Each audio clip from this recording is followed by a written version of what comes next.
Hola, buenas tardes a todos.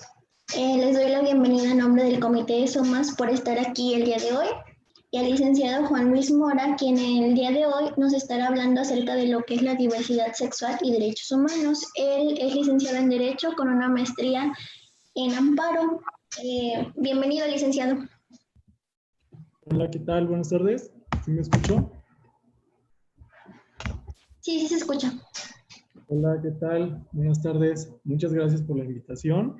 Y pues bueno, yo creo que ya es momento de que comencemos con nuestra ponencia. Déjame activo la cámara. Me van diciendo si se ve, por favor, porque yo no tengo forma de mirarme. Ahí está. Ahí estoy yo. Sí, sí se ve. Lo pongo aquí.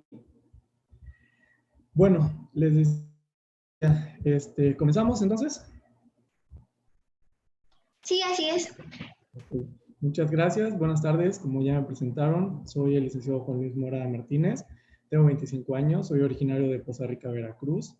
Tengo una maestría en Amparo y bueno, dentro de lo que fue la maestría y dentro de lo que fue mi licenciatura, llegué a interesarme por los derechos humanos porque considero que ese es un tema de mucha importancia, es un tema actual y sobre todo porque es también un tema un tanto polémico, un tema que si bien es cierto tenemos regulado en nuestra constitución política, en constituciones políticas de los diferentes estados, no se respetan. Y es también por eso que yo me intereso por este tema, para conocerlo, para de alguna forma yo llevar esto al conocimiento de las demás personas, de compartirlo para que sepan de qué se trata y para qué son, porque todo tiene un motivo, todo tiene una razón.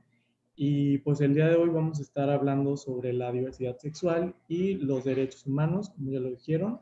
Vamos a comenzar primero por qué son los derechos humanos. Los derechos humanos son inherentes a todas las personas por el simple hecho de que somos personas, somos seres humanos. No puede haber ninguna distinción, no puede haber ninguna segregación. Tienen que ser respetados por lo que les comentaba, por el simple hecho de que todos somos personas, todos somos seres humanos, no importa la nacionalidad, el sexo, preferencia sexual, orientación sexual, género, edad, raza, etcétera. ¿Y qué es la diversidad sexual? Muchas personas tienen el concepto o la idea errónea de lo que es diversidad sexual. Ellos asocian la diversidad sexual con lo que es la población LGBTI más. Lo ven como solamente es un término de las personas que son gays, lesbianas, bisexuales, transexuales. Y realmente no, la diversidad sexual nos habla de todas las expresiones que tenemos de nuestra sexualidad independientemente de nuestra orientación sexual. O sea, la diversidad sexual engloba a todas las personas, nos engloba a todas las personas, dígase heterosexuales, lesbianas, homosexuales, bisexuales, etcétera. Eso es lo que es la diversidad sexual. Y ese término está mal empleado. Me imagino que lo emplean para no referirse como tal a lo que es la población LGBTI más. ¿Ok? Vamos a comenzar con unos términos básicos, que es lo que yo les estaba comentando. Las iniciales LGBTI más, hay más, está por ejemplo la Q de queer, la A de asexuales y hay más.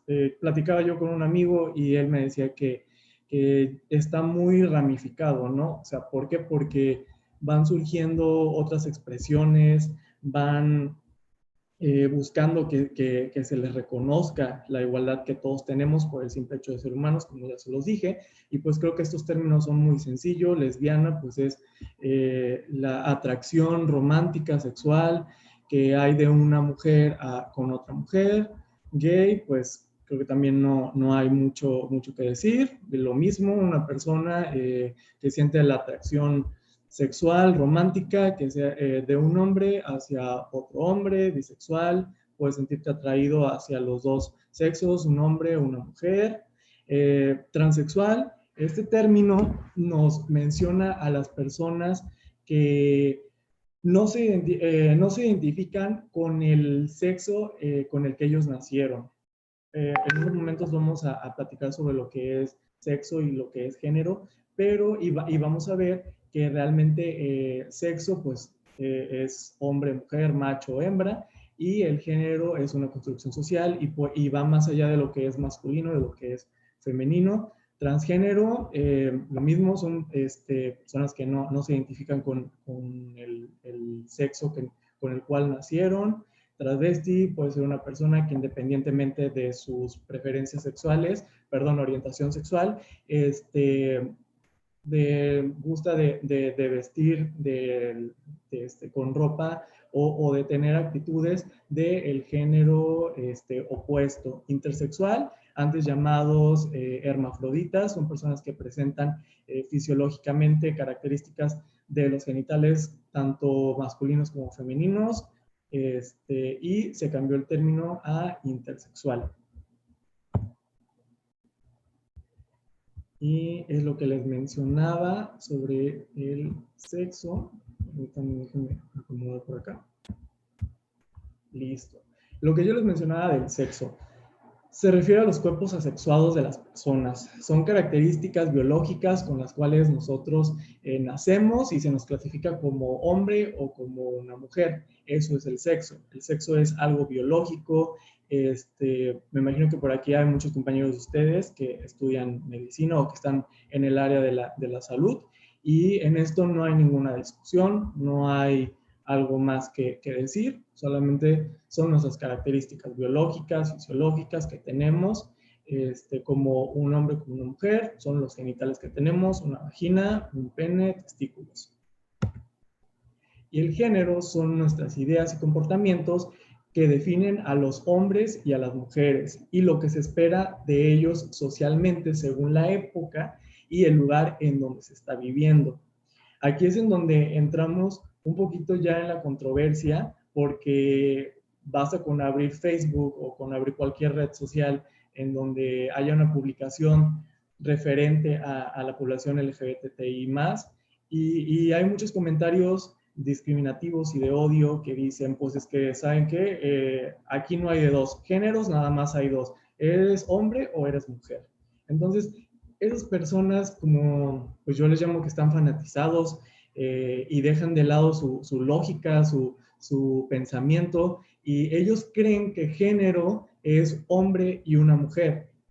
Cuando realmente lo que ellos quisieran decir o a lo que ellos están refiriendo es al sexo, porque como ya lo vimos, sexo es hombre, mujer. Género es una construcción social, lo que se espera de cada uno de nosotros. Si nosotros nacemos con un órgano sexual masculino, pues entonces vamos a ser criados como hombres, ¿no? Lo que se espera socialmente de lo que sea un hombre. Si nacemos nosotros con genitales femeninos, vamos a ser criados como lo que se espera socialmente de lo que es una mujer. Y aquí es en donde yo les pregunto, para ustedes, ¿qué es ser hombre? ¿Qué es ser mujer? Esto es una discusión un tanto extensa, pero espero estar siendo claro con la diferencia entre género y con sexo. Yo platicaba hace unas semanas sobre las personas mushes, que se consideran el tercer género en Oaxaca, son consideradas patrimonio cultural de la humanidad en Oaxaca, y me preguntaban, oye, pero ser mushe significa que son gays, que son lesbianas, o qué significa. Y yo les decía, vamos a partir de qué es sexo, qué es género y qué es orientación sexual. En Oaxaca, me imagino que más de ustedes ha de saber de lo que yo estoy hablando, de las personas mushes. En Oaxaca se tiene la tradición de que la mujer o la hija que sea mujer, obviamente se queda al cuidado de los padres cuando ellos ya crecen. Si tienen, no sé, 3 hermanos y la última es una mujer, ella es la que se va a quedar a cuidar a sus padres durante la vejez, ella va a procurarlos, ella se va a hacer cargo de la casa junto con su mamá. Y esto es esta cultura tan arraigada que tienen en Oaxaca, en Juchitán, si no me equivoco. ¿Y qué pasa cuando las parejas tienen 3 hijos, 4 hijos varones, 5 hijos varones, pues el hijo menor se le va a educar, se le va a dar el trato como si fuera una mujer. Esto es independientemente de que sea fisiológicamente o biológicamente un hombre, a él se le va a criar como una mujer o como lo que se espera que sea una mujer para ellos en su comunidad. Entonces, desde muy chiquitos, la mamá les enseña las labores del hogar, les enseña a tejer, les enseña a hacer de comer, incluso ellos cambian su apariencia, la apariencia de ellos es de mujer, y y eso es el ejemplo que yo siempre pongo cuando estamos hablando de sexo, de género y de orientación sexual. Las mujeres, como les decía, son consideradas el tercer género de Oaxaca, son respetadas, y pues más adelante que entremos al tema de la discriminación, o les voy a platicar un poco más de lo que también ellas sufren, ¿no? Independientemente de su expresión de género, de su orientación sexual, también pues se les discrimina por la razón de que pertenecen a un grupo indígena. Pero continuando con la identidad de género, es la vivencia interna e individual del género, tal como cada persona la siente, lo cual puede corresponder o no con el sexo asignado al nacer. Es lo que yo les platicaba, nuestra identidad de género es como yo me percibo internamente. Si yo me percibo como una mujer, yo siento que no corresponde mi identidad de género con mi sexo biológico, con mi sexo asignado al nacer, es cuando entramos ya a ser una persona transexual, transgénero, como les estaba platicando al principio, pero pues a grandes rasgos esto es lo que es la identidad de género, ¿no? Cómo yo me percibo internamente, y la expresión de género es cómo yo me expreso en la sociedad, cómo yo llevo a cabo mi identidad de género. Si yo me percibo como un hombre, mi expresión de género pues va a ser lo que es socialmente un hombre, y es lo que yo les he platicado ahorita al principio, que realmente qué es ser un hombre y qué es ser una mujer, ¿no? Pero pues les comento la expresión de género, la manifestación externa de nuestro género, lo que nosotros eh, nos sentimos. Va desde la forma en la que nosotros hablamos, de la forma en la que nosotros nos vestimos, y nuestros modales. Eso es la expresión de género. Y la orientación sexual, como les comentaba al principio, es una capacidad de cada persona, de todas las personas, todos los seres humanos, de sentir una atracción emocional, afectiva, sexual por personas de un género diferente al nuestro o de nuestro mismo género, así como la capacidad de mantener relaciones íntimas y sexuales con estas personas, lo que les comentaba al principio de lesbiana, gay, bisexual. Esto es lo que es la orientación sexual. Anteriormente se le mencionaba como preferencia sexual, y este término ya quedó obsoleto. Todavía pues está un poco arraigado, está muy arraigado con nosotros, y todavía la orientación sexual nosotros la llamamos preferencia sexual, pero la palabra preferencia es un sinónimo de elegir, ¿no? Por ejemplo, si yo hoy prefiero comer, no sé, pescado, y mañana prefiero comer pollo, eso es una preferencia. Una orientación es diferente, es una capacidad que nosotros tenemos, algo con lo que nosotros nacemos, algo que nosotros vamos desarrollando y que somos conscientes a lo largo de nuestra vida. No es tanto una elección o un gusto, por así decirlo, que también hay muchas pláticas, mucha polémica por este término, y pues a grandes rasgos esto es los términos, uno de los términos básicos para que nosotros podamos comenzar con nuestra ponencia. Yo esto los estoy exponiendo para que a algunas personas que todavía no les quedaba muy en claro a qué se referían todas las siglas de LGBTTI más, pues tengan ellos el contexto, estemos en contexto, para que más adelante, cuando nosotros hablemos de orientación sexual, identidad de género, expresión de género, de sexo, de género, pues ya tengan el contexto, ¿no? Y sea más fácil de comprender. Llegamos a la Declaración Universal de los Derechos Humanos. La persona que están viendo ustedes ahorita en pantalla, en la presentación, que está sosteniendo como si fuera un periódico, es Eleanor Roosevelt. Eleanor Roosevelt fue una mujer, por muchos llamada muy adelantada a su época, porque fue pionera en derechos humanos. Ella fue una mujer activista, política, escritora, activista, como ya les mencioné, y primera dama de los Estados Unidos de Norteamérica.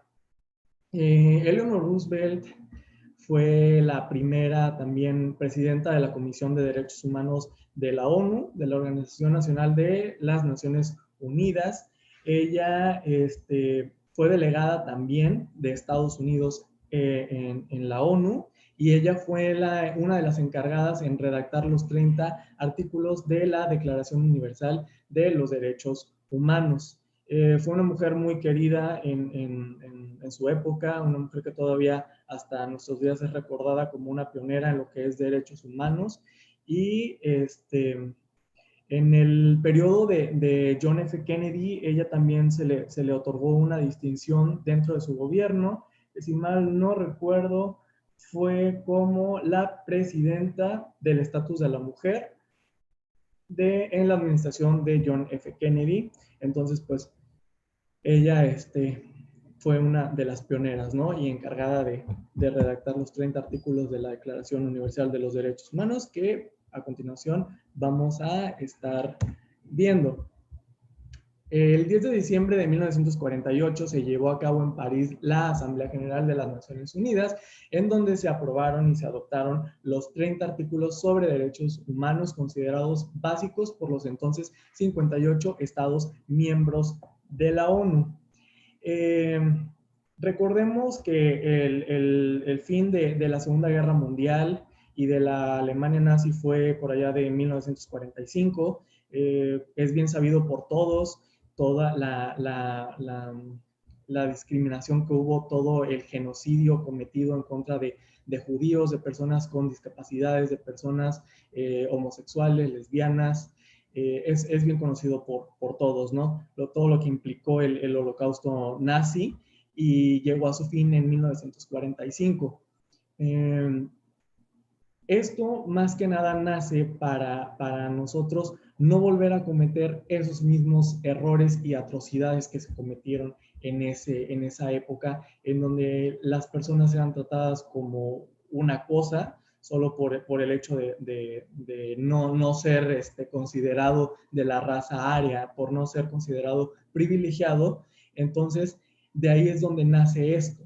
O bueno, es un motivo, ¿no? Por lo cual nace, que 3 años después se empieza a hablar sobre derechos humanos, se empieza a indagar, se empieza a elaborar lo que sería la Declaración Universal de los Derechos Humanos, para poder proteger a todas las personas, para garantizar que todos seamos tratados de una forma igualitaria, sin importar absolutamente nada.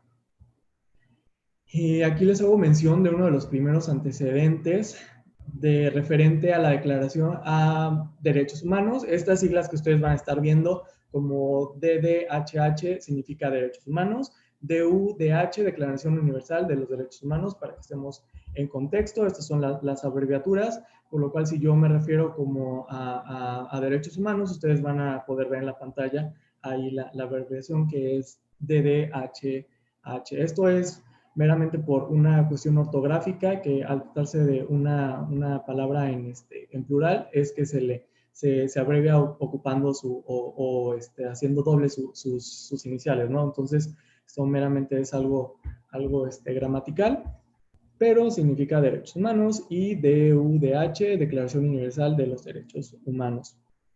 Y pues uno de los primeros antecedentes a esto es la Declaración Universal de los Derechos del Hombre y del Ciudadano, que fue en 1789. Esto como consecuencia de la Revolución Francesa. En ella se establecen los derechos fundamentales de los ciudadanos franceses y de todos los hombres. Y ojo aquí, porque habla simplemente de los derechos del hombre, o sea, del hombre y del ciudadano. No se hacía una referencia como tal hacia la mujer o hacia los esclavos. Esto ya posteriormente fue también, la esclavitud, perdón, fue posteriormente abolida en 1794, perdón, tengo el dato para no equivocarme y ser más preciso, por una convención nacional en donde se queda abolida la esclavitud. Y posteriormente, en 1791, Olympe de Gouges proclama la Declaración Universal de los Derechos de la Mujer y de la Ciudadana. Entonces tenemos como antecedente 1789, Declaración Universal de los Derechos Humanos, 1791, Declaración Universal de los Derechos de la Mujer y de la Ciudadana, y en 1794 es abolida la esclavitud. La Declaración Universal de los Derechos Humanos se compone de un preámbulo y de 30 artículos, como ya les estaba comentando, en los cuales se abordan derechos políticos, civiles, sociales, económicos y culturales. El preámbulo consiste en la parte expositiva que precede a un documento legal. Esto también llamado considerando, hasta nuestra fecha se sigue utilizando en todas las leyes que nos rigen. Siempre hay un preámbulo en donde nos explican el porqué de determinada ley y que nos va a servir para el análisis de las intenciones de esta misma ley. Hablando del artículo primero de la Declaración Universal de los Derechos Humanos, nos dice que los seres humanos nacemos libres e iguales en dignidad y derechos, dotados también como estamos de razón y de conciencia, y debemos comportarnos fraternalmente los unos con los otros. Mientras que en el artículo segundo de esta misma declaración nos menciona que todas las personas cuentan con los derechos aquí proclamados. Más adelante vamos a ver las características de los derechos humanos y vamos a ver el por qué es para todos los seres humanos por el simple hecho de ser personas. Aquí encontramos, bueno, aquí yo les puse en una tabla sintetizando a qué se refieren los artículos de la Declaración Universal de los Derechos Humanos. Como ya mencionábamos, el artículo primero nos dice que todos los seres humanos somos iguales y que todos nacemos libres. El artículo segundo nos dice que todos los seres humanos contamos con los derechos aquí señalados, también ya lo estábamos mencionando, del 3 al 11 son derechos de carácter personal.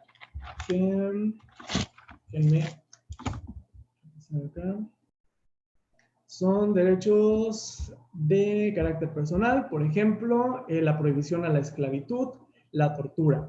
Del 12 al 17 son derechos en relación a la comunidad. Esto se refiere a libre tránsito, a tener nosotros una propiedad.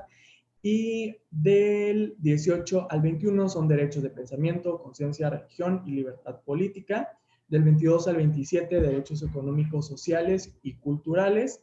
Y del 28 al 30 establece las condiciones y los límites con los cuales se deben de ejercer estos derechos. Llegamos a las características de los derechos humanos. Las características proclamadas dentro de la Declaración Universal de los Derechos Humanos son los siguientes. Son universales, son inalienables, son irrenunciables, imprescriptibles e indivisibles. Cabe mencionar que existen más características que han ido cambiando a lo largo de los años, ya que los derechos humanos cambian en conjunto con la sociedad. Al igual que el derecho también siempre va evolucionando y siempre va cambiando con la sociedad. No es ningún capricho de nadie, no es favorecer a unos y a otros, ¿no? Es simplemente que vamos evolucionando. Por ejemplo, hablando en materia de derechos de la población LGBTI, hablando específicamente de esto, no es que se les dé un privilegio o que sean mejores que otras personas, es simplemente que el derecho se va ajustando a lo que nosotros estamos cambiando como sociedad. Quiero ser muy claro en ese punto porque también yo veo muchos comentarios, me han hecho muchos comentarios también sobre que solamente se les privilegia, ¿no? Hablan de derechos especiales y pues ahorita vamos a ver por qué no existen esos derechos especiales y por qué no se privilegia a nadie más sobre otros. Les decía de las características son universales porque estos son inherentes a todos los seres humanos por el simplemente hecho de ser personas. No hay más, ese es el significado. Inalienables significa que no se pueden enajenar estos derechos, no se puede despojar de ellos a nadie. El ejemplo también muy recurrente es con alguna persona que cometió algún crimen, llámese homicidio, que haya torturado a alguien y después lo haya matado. Veo también muchos cuestionamientos el por qué se les trata como unas personas, ¿no? Si ellos lo que hicieron es innombrable, es imperdonable, y puede ser que sí, puede ser que nosotros así lo veamos, esa sea nuestra perspectiva, pero que nuestra perspectiva sea una no significa que es acertada o que es lo que debería de ser. Aquí, como estamos viendo, a nadie se le pueden enajenar sus derechos humanos, no se le pueden retirar a ninguna persona. Eso es lo que nosotros tenemos y pues es una de las características. También son irrenunciables. Nosotros no podemos renunciar a los derechos humanos, a decir, ¿sabes qué? El día de hoy yo ya no quiero tener estos derechos, ya hasta aquí se quedan. No podemos renunciar a algo que tenemos nosotros desde el momento en el que nacemos. O sea, son derechos que vienen con nuestro nacimiento, ¿no? Con el hecho de ser personas. Y no se transfieren, tampoco nosotros podemos transferir nuestros derechos humanos a otra persona. Cada quien cuenta con sus propios derechos y no son transferibles. Son imprescriptibles e indivisibles. Esto se refiere a que no tienen fecha de caducidad, no se les puede poner un término para decir, ¿sabes qué? Tienes de tal año a tal año para que tú los puedas tener y ya a partir de tal año tú ya no tienes los derechos. Eso no es posible, no son imprescriptibles y no son indivisibles porque ningún derecho se puede disfrutar a costa de otro. No puede prescindirse de ninguno. O sea, nosotros no podemos decir, ¿saben qué? Yo quiero tener mi derecho a no sé, al libre desarrollo de la personalidad o mi derecho a yo tener una familia. Yo no puedo deshacerme de alguno de mis derechos que son inherentes a mí. Eso no es posible. No podemos nosotros deshacernos de algunos y quedarnos con otros. Todos los derechos son para todas las personas, tal cual están establecidos. Hablando del caso de México, podemos encontrar que se mantiene la esencia de estas características, pero se les da una definición un tanto diferente, como por ejemplo la universalidad, que es lo que les acabo de mencionar, es por el simple hecho de ser personas, no los tenemos.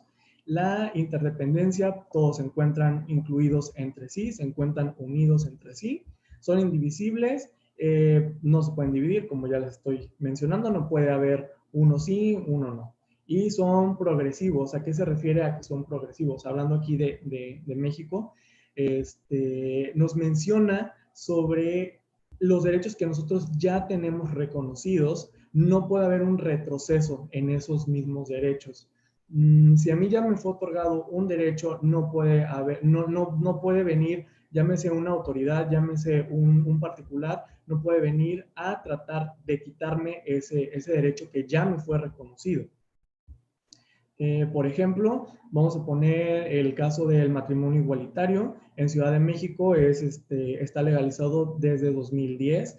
Ese derecho ya se les otorgó a las personas que viven o radican allá en la Ciudad de México. Entonces, es como si un grupo de personas, otro grupo de personas vienen y tratan de que este derecho ya no se les reconozca. O sea, que digan, no, ¿saben qué? Este derecho que se prescriba, este derecho ya no lo deben de tener ellos y que el Estado venga y diga, sí, tienen razón, vamos a quitar este derecho. Entonces, ahora a partir de hoy, 17 de mayo, del 2020 ya no tienen el derecho al matrimonio igualitario en Ciudad de México. Esto no es posible. Una vez que un derecho se otorga, ya no es posible el retroceso.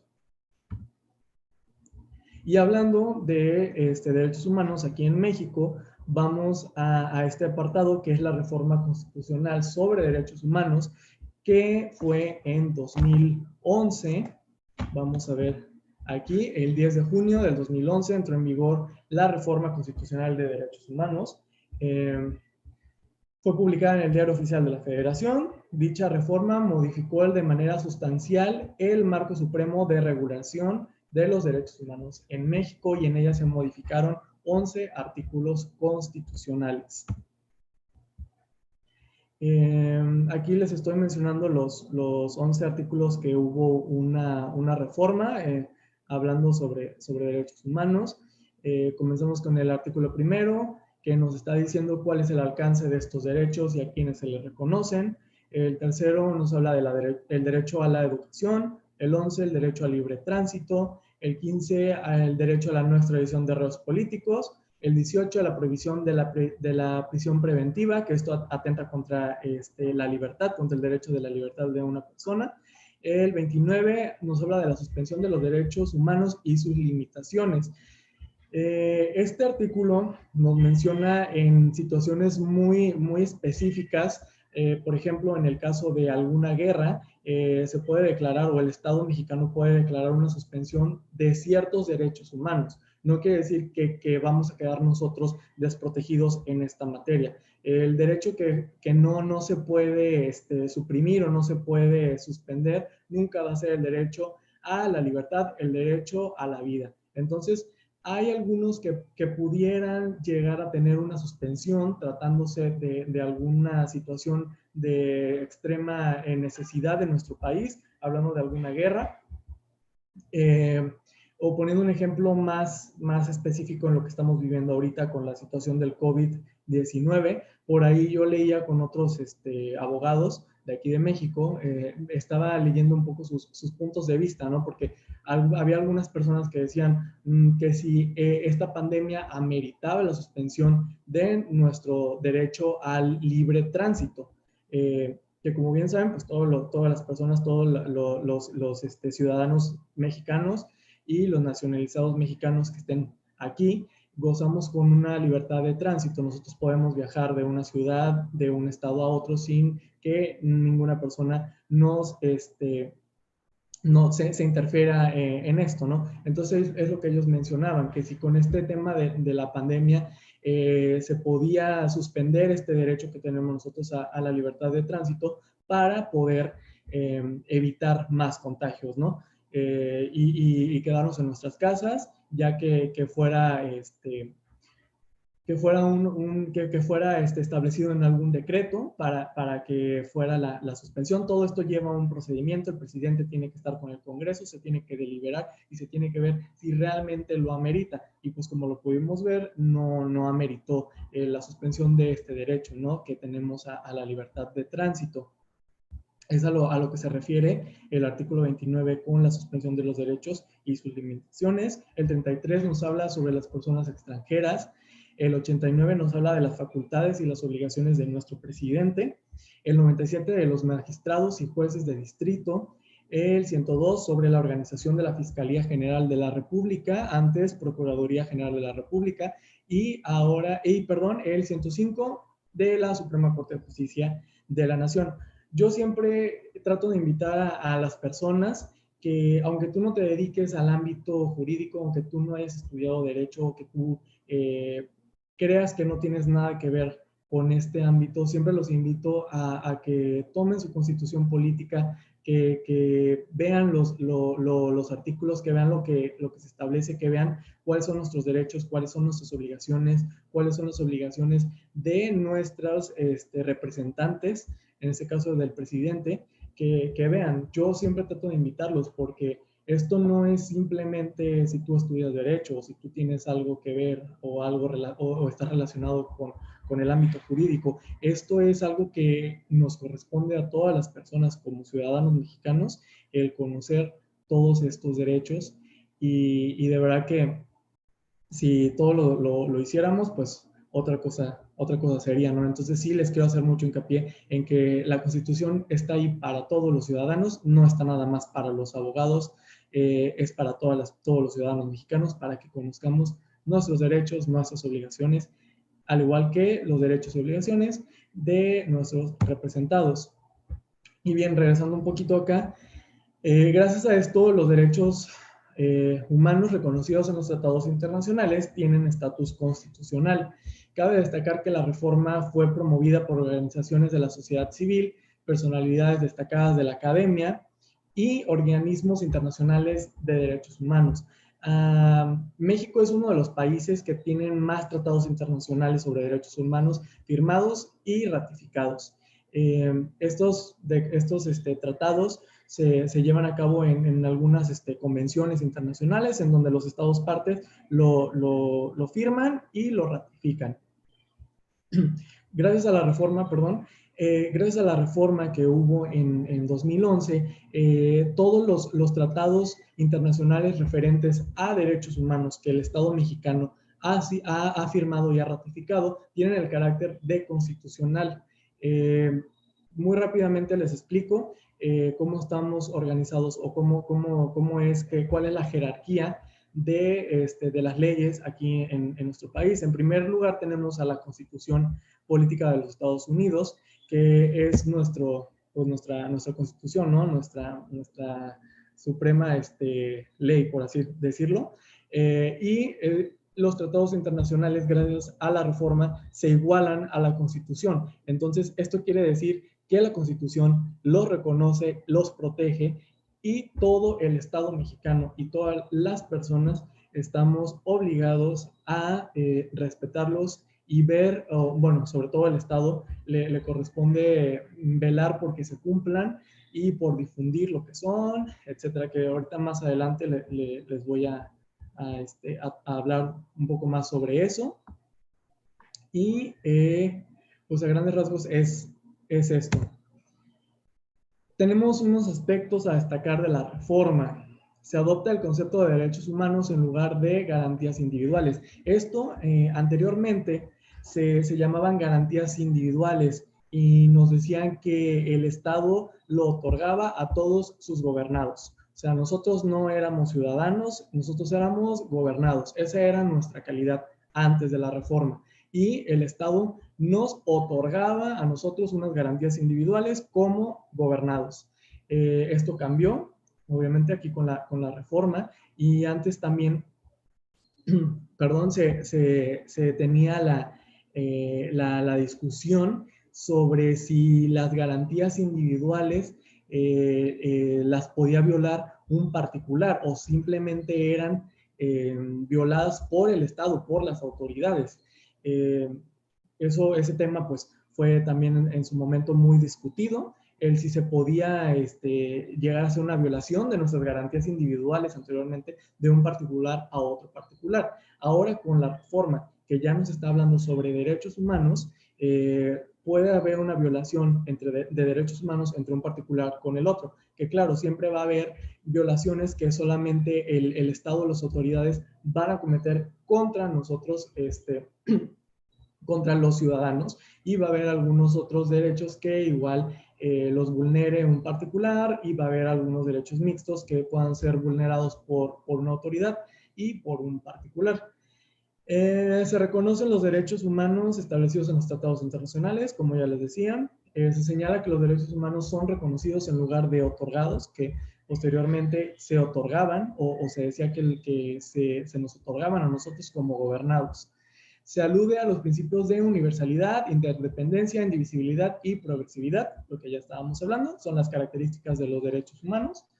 Se prescribe que el Estado debe prevenir, investigar, sancionar y reparar las violaciones a los derechos humanos. ¿Cómo va a hacer el Estado esto? Pues bueno, a través de autoridades o de organismos que ayuden en el cumplimiento de estas funciones. Igual va a haber leyes reglamentarias para poder tener nosotros un ordenamiento jurídico y poder tener nosotros nuestro marco legal, ¿no? Para poder visibilizar si somos motivo de alguna violación de derechos humanos. Se prohíbe la discriminación motivada por preferencias sexuales, artículo 1, párrafo 5 en la Constitución Política, ahí lo vamos a encontrar. Nos habla también de religión, de género, de edad, de discapacidad, pero pues en este caso estamos hablando sobre preferencias sexuales, porque nuestro tema va relacionado con esto. Se prescribe la obligación de todas las autoridades de promover, respetar y garantizar los derechos humanos, lo que estábamos comentando, a través de leyes reglamentarias y de organismos que ayuden para el cumplimiento de esto. Se indica que en la interpretación de las normas de derechos humanos se debe favorecer en todo tiempo a las personas la protección más amplia y se establece que las normas, bueno, eso me parece que ya se los había comentado al principio, pero esos son los aspectos a destacar, ¿no? de nuestra reforma del 10 de junio del 2011. Llevamos muy poco tiempo, sinceramente, son aproximadamente 10 años de esta reforma. Si bien hemos avanzado un poco o hemos logrado un avance en garantizar, porque no solamente es respetar los derechos humanos, es también garantizarlos. Llevamos un avance en estos 10 años, yo soy de la idea que es muy poco tiempo.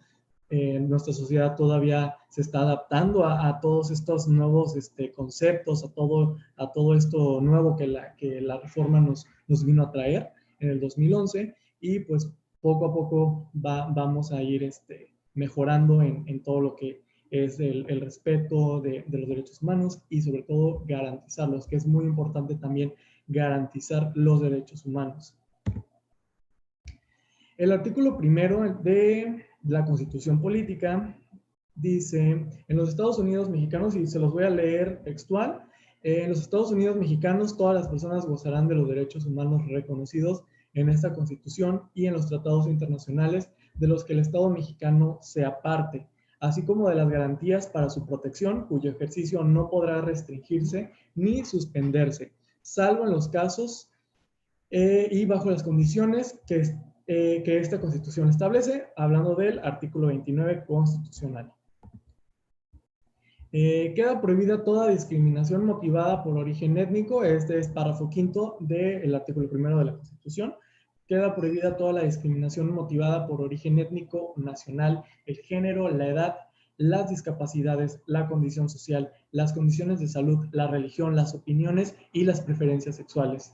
El Estado civil o cualquier otra que atente contra la dignidad humana y tenga por objeto anular o menoscabar los derechos y libertades de estas personas.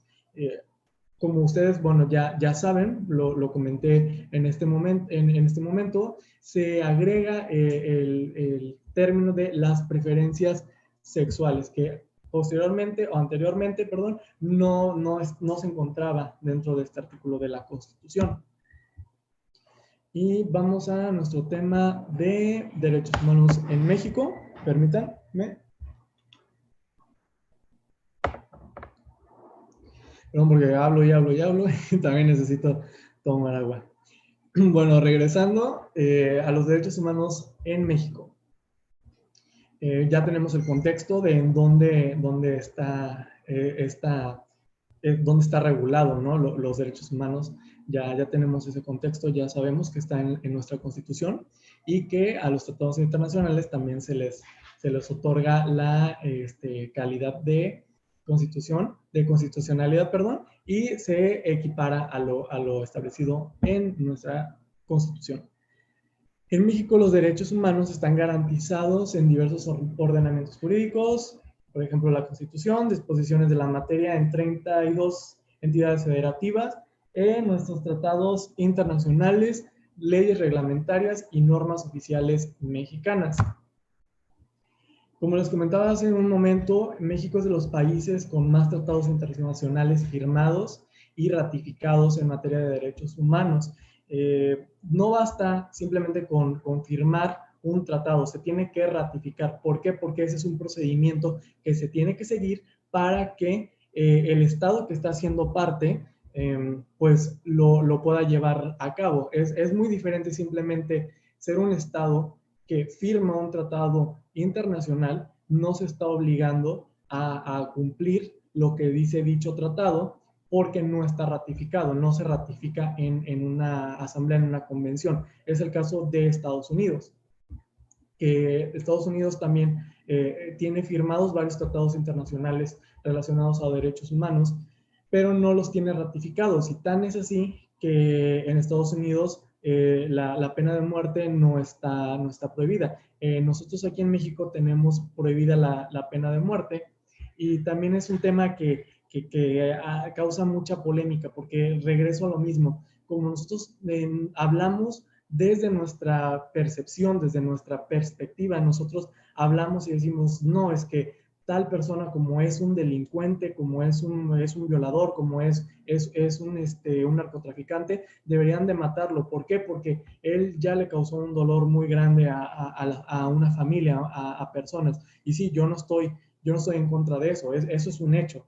Las personas que cometen ese tipo de delitos es una aberración, ya llamándolo así, la verdad. Esa es una opinión muy, muy propia, pero como yo tengo este contexto, como yo tengo este conocimiento de qué son los derechos humanos, de qué nos reconoce nuestra constitución política, qué derechos nos están reconociendo, yo sé que el derecho a la vida está reconocido y forma parte de tratados internacionales que nuestro Estado ha firmado y ratificado. Y es por eso que aquí nosotros no tenemos legislado y está prohibida la pena de muerte. Si en algún momento se quisiera llevar a cabo la pena de muerte con ciertos delitos, se tendría que cambiar nuestra constitución. Tendría que haber una reforma en donde esté diciéndonos que sí, ok, estos derechos humanos sí están reconocidos, pero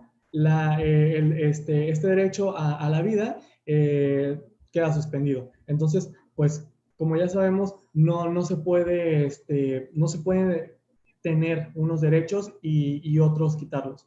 No está dentro de las características. Las características, ya las sabemos, son universales, son inalienables, son imprescriptibles, indivisibles. Entonces no se puede. Tendría que haber esta reforma y ahí entraríamos en un debate ya más, por así decirlo, más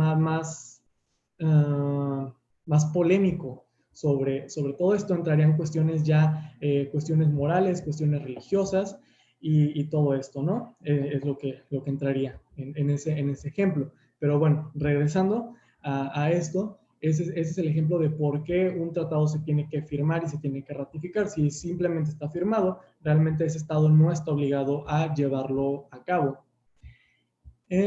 México es de los 30 países en donde con más frecuencia se violentan los derechos humanos. Tristemente así es. Para Amnistía Internacional, la violación de estos en México es endémica y su garantía no es accesible para todos los sectores de la población. Es lo que yo les mencionaba, no solamente es reconocer derechos humanos, es también el garantizarlos.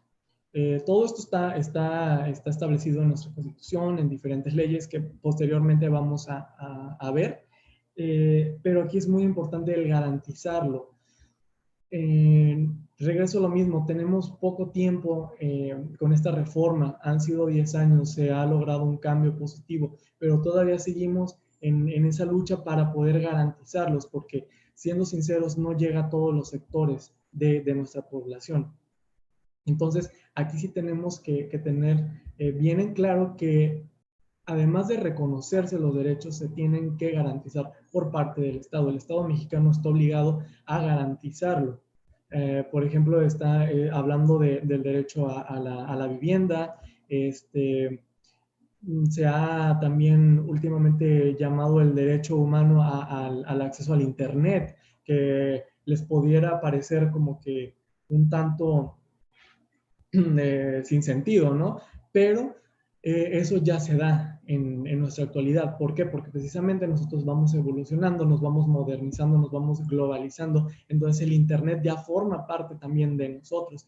Y pues, como bien sabemos, hay comunidades, hay municipios, colonias, como lo queramos llamar, que no les garantizan ese acceso a Internet. Vamos, no garantizan ni el acceso a la educación, por así, así decirlo. No garantizan ni este derecho a la educación. Y es ahí en donde pues se sigue trabajando, se tiene que seguir trabajando para que podamos nosotros llegar a un momento en el que ya sean garantizados para la mayoría, si no es que para todos los ciudadanos mexicanos. A pesar de que la Constitución establece que todas las autoridades tienen la obligación de promover, respetar, proteger y garantizar los derechos humanos, en la práctica la vulneración de los derechos fundamentales en México es una realidad recurrente que se manifiesta en los 3 niveles de gobierno y en los diferentes sectores gubernamentales. La Comisión Nacional de Derechos Humanos, CNDH, es un órgano autónomo que tiene por objetivo proteger, observar, promover, estudiar y divulgar derechos humanos que ampara el orden mexicano. Es lo que hablábamos con la reforma, que se busca el garantizar, el promover los derechos humanos. Bueno, pues la CNDH es el órgano, o uno de los órganos encargados en velar por este respeto y por garantizar los derechos aquí en México. Y pues considera que en el país enfrentamos un entorno crítico con relación a los derechos humanos.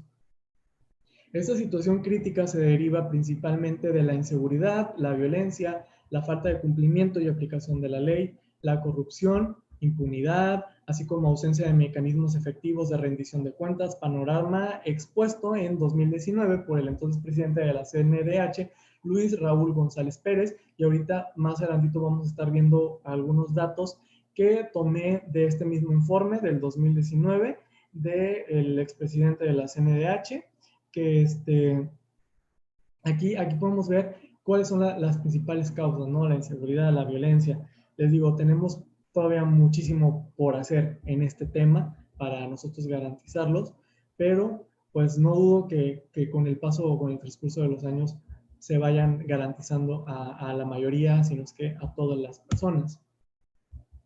La tortura, desplazamiento forzado interno, la explotación, el abuso a migrantes, las fosas clandestinas e irregulares, la persistencia de violencia de género, la violación de los derechos de la comunidad LGBTI+, la trata de personas, así como ataques y homicidios contra periodistas, son los principales problemas que enfrentamos en nuestro país en materia de derechos humanos.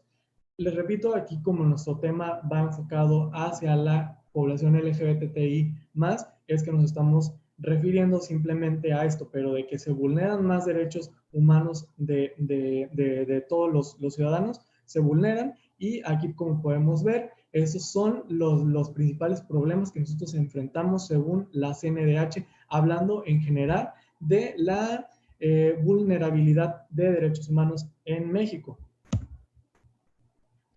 Tan solo en el 2019 se emitieron 7 recomendaciones de violaciones graves a derechos humanos. Esta cifra fue casi igual a la que ocurrió en 2018, cuando se registraron 8, 2017 5, 2016 una sola. Y es una situación de preocuparse. Estas recomendaciones son por parte de la CNDH, que puede ser a alguna autoridad, algún estado, algún municipio.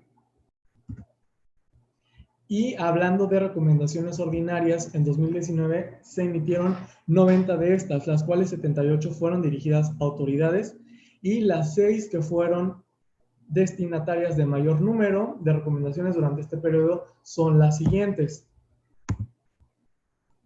Aquí podemos observar que las recomendaciones, o a la autoridad a la que más se le emitió recomendación sobre vulnerabilidad de derechos humanos que ellos estaban cometiendo, fue al Seguro Social, al Instituto Mexicano del Seguro Social. En segundo lugar tenemos a la entonces Procuraduría General de la República, ahora es Fiscalía General de la República.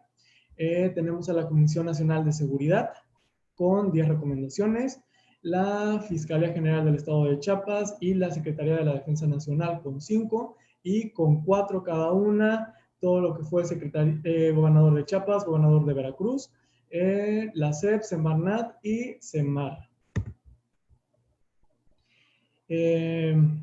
Las quejas presentadas ante la CNDH durante 2019, hablando ya de quejas presentadas, fueron 255 quejas presentadas, las cuales engloban tratos crueles, inhumanos y discriminación. Fueron 57 presentadas por tortura, 39 por desaparición forzada, 25 por privación de la vida y 2 quejas presentadas por ejecuciones sumarias. Las autoridades con puntos recomendatorios pendientes de cumplimiento a la CNDH. ¿A qué se refiere? La CNDH se maneja por puntos. Ellos con cada recomendación que hacen. Entonces, esto ellos lo utilizan para poder medir, para poder ellos tener sus informes y poder sustentar con argumentos cuáles son las autoridades que menos hacen caso, que menos llevan a cabo las recomendaciones de la CNDH. Y aquí tenemos que la autoridad con más puntos fue la Secretaría de Seguridad Pública, en segundo lugar el Instituto Mexicano del Seguro Social, otra vez el IMSS. Tenemos a la Procuraduría General de la República, o llamada Fiscalía General de la República, con 235, Secretaría de la Defensa Nacional y la Secretaría de Marina.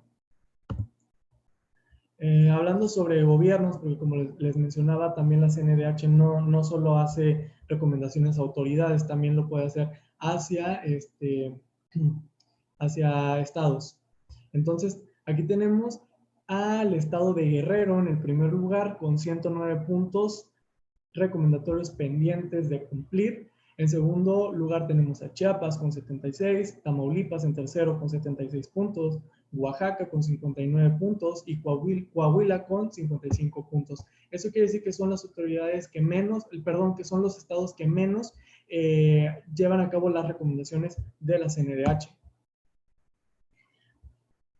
Se habla también que las recomendaciones de la CNDH se aceptan, pero no se cumplen. O sea, lo acepto, tú me estás haciendo una recomendación, lo acepto, pero independientemente de que yo la acepte, no la llevo a cabo. O se cumple en una forma parcial y no con la celeridad que se espera y debería de ser. Si bien la función de la CNDH es velar por y garantizar los derechos humanos en México, este organismo autónomo no cuenta con la facultad de exigir el cumplimiento a sus recomendaciones por medio de alguna sanción a no acatarlas. Aquí también enfrentamos un problema, porque si es uno de los organismos que su función es garantizar y proteger los derechos humanos en México, las recomendaciones que ellos emiten para que una autoridad o un estado repare el daño que ocasionó con la violación de algún derecho humano, no tienen ellos la facultad de poder aplicarles una sanción. Sería bueno que por ahí hubiera alguna reforma en el cual se le diera a la CNDH esta facultad para poder ya sea sancionar de una forma pecuniaria o de alguna otra forma, pero sí, yo creo que sí es uno de los organismos encargados de la garantización y y que procura velar por los derechos humanos, sí debería de tener la facultad para poder la facultad para poder dar una sanción a las autoridades o a los estados que no lo lleven a cabo. Permítanme. Vamos a la discriminación de la población LGBT más en México. Permítanme.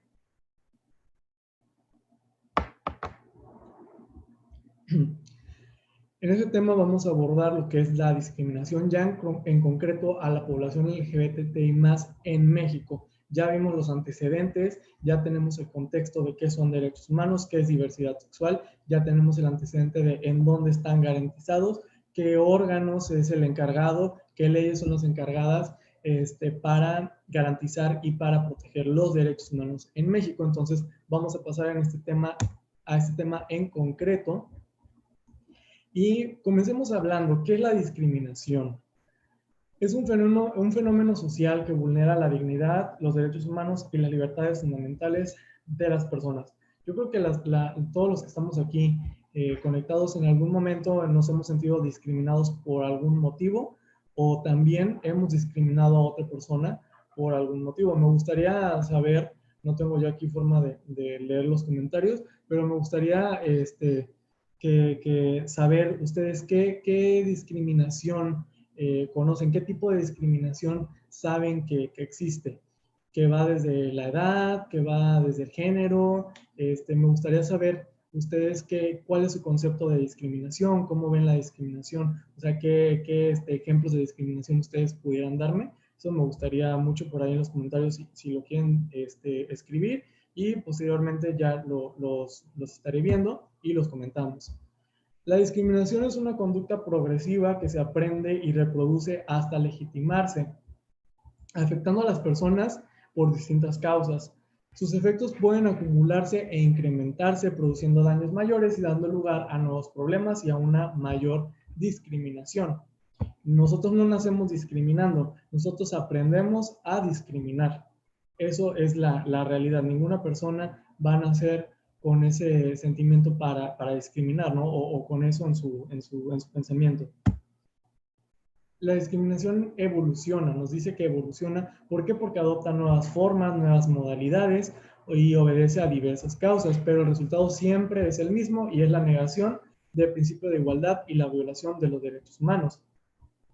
Y es lo que yo les comentaba al principio sobre allá en la Alemania nazi, que había una discriminación hacia los judíos porque ellos no eran considerados como la raza aria. Entonces, como la raza aria, ellos eran los predominantes, porque así se hacían llamar. Ellos tenían más derechos sobre los otros y existía también una discriminación. Se va adaptando a nuevas formas, a nuevas modalidades, lo podemos ver por redes sociales.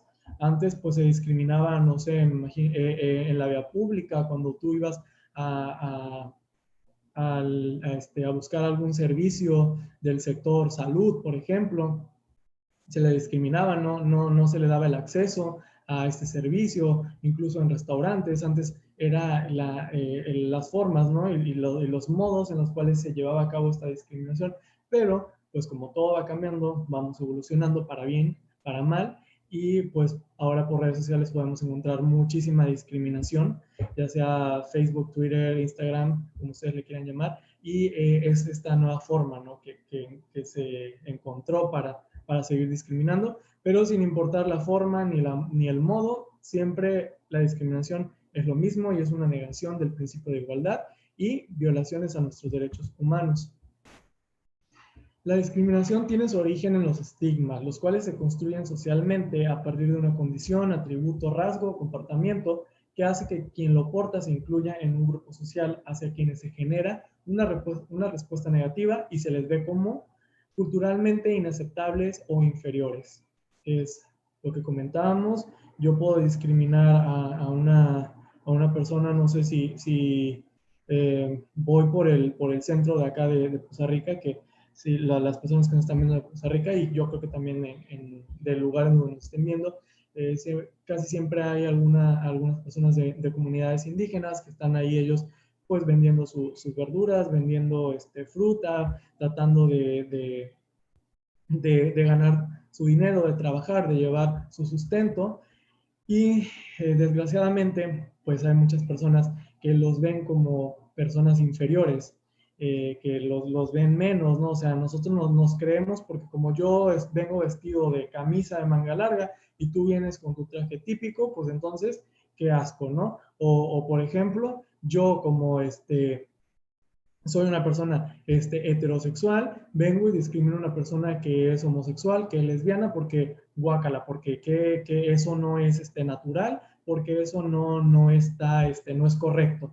Entonces, toda esta discriminación también viene de lo que nosotros creemos como bueno y malo. A mí no me gusta utilizar mucho el término bueno y malo porque sinceramente es algo muy subjetivo, ¿no?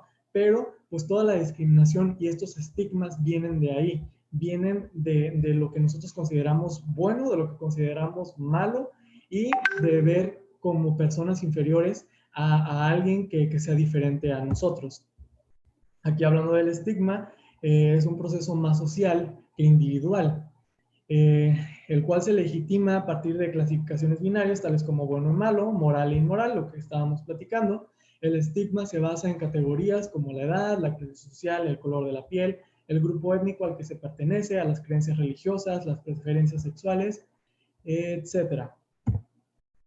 El estigma se describe como una característica que desprestigia considerablemente a una persona ante los ojos de otras y por lo mismo tiene importantes consecuencias sobre el modo en que se perciben a sí mismas. Estigma interno. Todo esto, la sociedad cuando está estigmatizando a otro sector de la población, de nuestra misma población, crea un estigma interno. Eso crea un problema en cómo nosotros nos percibimos, en cómo llegamos a dudar realmente de lo que somos, de lo que nos gusta.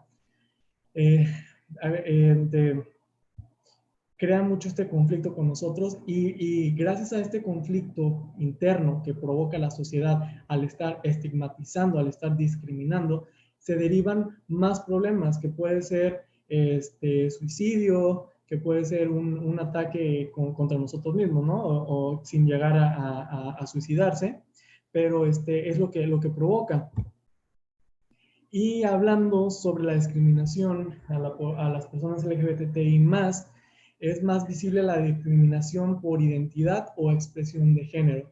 Esto debido a la estigmatización y a las creencias, lo cual permite hacer visibles inequidades entre mujeres y hombres en los diversos ámbitos de la vida. Aquí les dejo una infografía. Esta infografía yo la tomé del informe de la CNDH. La pueden encontrar ahí en la página de la CNDH. Yo la puse porque se me hizo algo muy, algo para puntualizar, ¿no? Esta encuesta fue realizada en 2015 por la Asociación Mexicana para la Salud Sexual. De las personas encuestadas, como pueden ver, el 64% era heterosexual, el 23.43% era homosexual, lesbiana y gay, el 7.42% bisexual, el 2.55% no lo tenía claro y el 1.86% era otro. Aquí nos menciona si en tu familia te has sentido discriminado, porque si hablamos nosotros de la discriminación de la sociedad con otros grupos, ¿no? de ciudadanos, pero la discriminación también viene, como podemos ver, lo aprendemos y también viene desde nuestro hogar, desde nuestra familia. Hay muchísimas personas a las cuales se les discrimina dentro de su casa, que sufren una discriminación más grande dentro de sus casas que lo que pudieran tener ellos o recibir ellos en la vía pública. De ahí es donde comienza la discriminación. Hablando en este caso, que muchas veces los papás no aceptan la orientación sexual de sus hijos o su identidad de género, su expresión de género, comienza a haber esta discriminación que, pues sinceramente, no debería de existir, porque al final de cuentas somos familia, es lo que yo considero a mi punto de vista muy, muy personal, y lo que yo considero no debería de existir, pero pues aquí en la encuesta nos dice que los que más discriminan en la familia son principalmente papá, mamá, de ahí van hermanos, hermanas, van primos, primas, tíos, tías, y abuelos y al final parientes lejanos, perdón. Estos son los familiares que más discriminan dentro de un entorno familiar. Principalmente son los padres, posteriormente los hermanos. Son los que más discriminan a sus familiares que tienen una orientación sexual distinta a la heterosexual o por su expresión de género, su identidad de género. Aquí nos habla también sobre si alguna vez te has sentido discriminado, si te has sentido incómodo por tu orientación sexual o tu apariencia física. El 40% respondió que sí se sintió incómoda, 35% dice que respondió que está cómoda con su apariencia y el 15% dice que está incómodo con su apariencia. Perdón. ¿Cuáles son las instituciones que más discriminan? Como ya lo pudimos ver anteriormente en los informes de la CNDH, pues principalmente están las del sector salud, que son en el sector público, en este caso Seguro Social, y va seguido de las instituciones educativas y del trabajo. Aquí este mapa es del 2019, es del año pasado. Aquí nos está hablando sobre las leyes que existen sobre la orientación sexual en el mundo. Nos habla también de los países que castigan con cárcel, que prohíben también la homosexualidad, la prohíben con pena de muerte o con cárcel. Podemos ver que en México, como ya lo sabemos, contamos con la protección constitucional que está establecida en el artículo primero. Podemos ver también que los países que tienen la pena de muerte, que todavía siguen teniendo o castigando la homosexualidad con pena de muerte, Sudán, Nigeria, Arabia Saudí, Irán, Afganistán, Pakistán, y podemos ver que Rusia, China, son unos países que no cuentan con ningún tipo de protección referente a este tema, por destacar algunos, ¿no? Como ustedes lo pueden ver. Esto igual yo lo tomé de un informe y es del año 2019. Y hablando ya en términos de qué es la violencia, tenemos que la OMS, la Organización Mundial de la Salud, nos dice que es el uso deliberado de la fuerza física o el poder, ya sea en grado de amenaza o efectivo, contra uno mismo, una misma u otra persona o un grupo o comunidad que cause o tenga muchas probabilidades de causar lesiones, muertes, daños psicológicos, trastornos del desarrollo o privaciones. Tenemos que para la OMS existen 3 tipos de violencia, o los clasifica en 3 tipos de violencia, que es la violencia hacia mí mismo o hacia mí misma, que va desde pensamientos suicidas hasta autolesionarme. Violencia interpersonal, que es infringida por un individuo a un grupo pequeño de personas. Esta se subdivide en violencia familiar y violencia comunitaria. Y la violencia colectiva comprende que esta violencia es el uso instrumental de la violencia por personas que se identifican a sí mismas como miembros de un grupo frente a otro grupo o conjunto de individuos, con objeto de lograr objetivos políticos, económicos, sociales. Es importante dejar en claro que la mayoría de las personas LGBTI+ han vivido algún tipo de estas 3 modalidades de violencia, o bien las 3. Para tratar de comprender un poquito más el estigma y la discriminación que se tiene hacia la población LGBT, es importante conocer estos 2 términos, que es violencia de género y violencia homofóbica y transfóbica. La violencia de género son actos o amenazas de violencia sexual, física o psicológica, que son perpetrados como resultado de normas y estereotipos de género y debido a una dinámica de desigualdad en el poder. Puede ir desde amenazas, actos de violación física, bullying, acoso verbal o sexual, tocamiento sin consentimiento, coerción y agresión sexual y violación. La violencia homofóbica y transfóbica es un tipo de violencia de género. Esa se deriva de lo que es una violencia de género y está basada en la orientación sexual real o supuesta de la identidad o la identidad de género, porque muchas veces se lleva a cabo esta violencia homofóbica porque nosotros percibimos a una persona que como no está o no cumple con las normas heteronormativas que tenemos en nuestra sociedad, ya empezamos a discriminarlo, ya empezamos a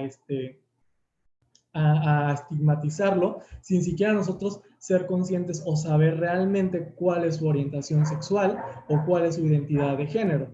Entonces, no solamente afecta a quienes son homosexuales, bisexuales, transgénero, intersexuales, sino también a las personas que son percibidos a los que no son percibidos como lo que dictan las normas de género prevalecientes. Lo que les estaba diciendo, muchas veces nosotros lo suponemos y es sin siquiera saber nosotros que nuestro compañero es homosexual, nosotros lo vemos y tenemos ese estigma y ese estereotipo. Si nosotros siquiera saberlo, vamos y lo discriminamos, ¿no? Eso es a lo que se refiere. Y aquí estamos hablando un poco sobre lo que es el machismo, porque también este tipo de problemas se deriva de nuestra sociedad machista. Esta infografía también la tomé de la CNDH, ahí la pueden ustedes encontrar. Y nos habla de la masculinidad hegemónica, también conocida como machismo, que es fomentada por una sociedad patriarcal. Y aquí vemos algunas expresiones que son como, por ejemplo, golpea como un hombre, los hombres no lloran, el color rosa es de niña, no seas niña, no seas... podemos también nosotros hablar o aquí para